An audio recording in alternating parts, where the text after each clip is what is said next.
الرحمن علم القرآن خلق الإنسان علمه البيان الشمس والقمر بحسبان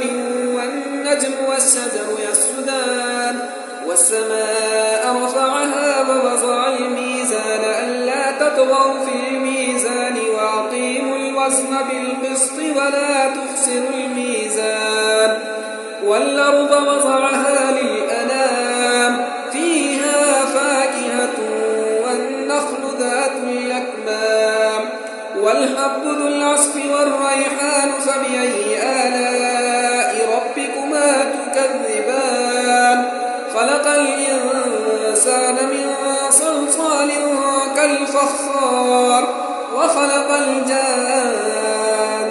من مارج من نار فبأي آلاء ربكما تكذبان رب المشرقين ورب المغربين فبأي آلاء ربكما تكذبان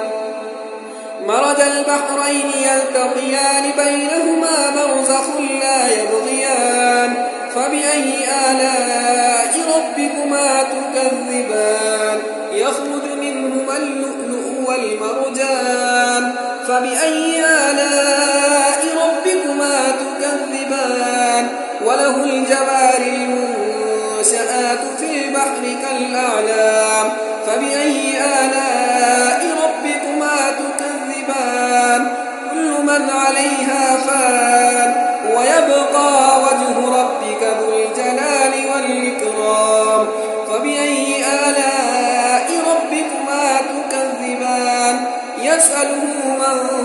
في السماوات والأرض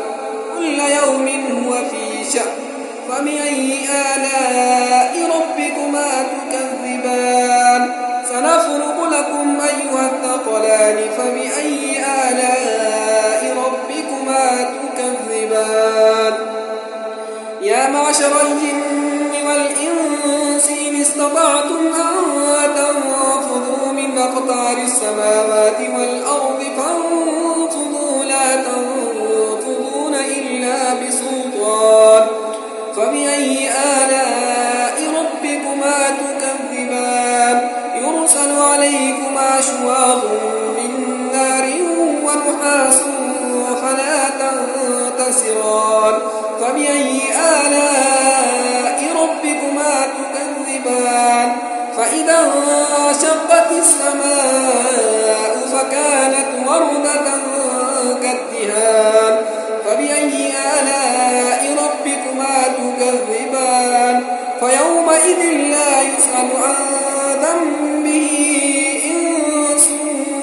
ولا جان فبأي آلاء ربكما تكذبان يعرف المجرمون بسيماهم فيؤخذ بالنواصي والأقدام فبأي آلاء ربكما تكذبان هذه جهنم التي يكذب بها المجرمون يطوفون بينها وبين حميم آن فبأي آلاء ربكما تكذبان ولمن خاف مقام ربه جنتان فبأي آلاء ربكما تكذبان ذواتا أفنان فبأي آلاء ربكما تكذبان فيهما عينان تجريان فبأي آلاء ربكما تكذبان فيهما من كل فاكهة زوجان فبأي آلاء ربكما تكذبان متكئين على فرش بطائنها من استبرق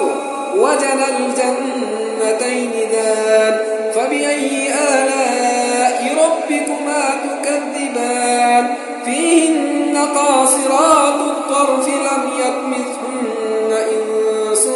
قبلهم ولا جان فبأي آلاء ربكما تكذبان كأنهن الياقوت والمرجان فبأي آلاء ربكما تكذبان جزاء الإحسان إلا الإحسان فبأي آلاء ربكما تكذبان ومن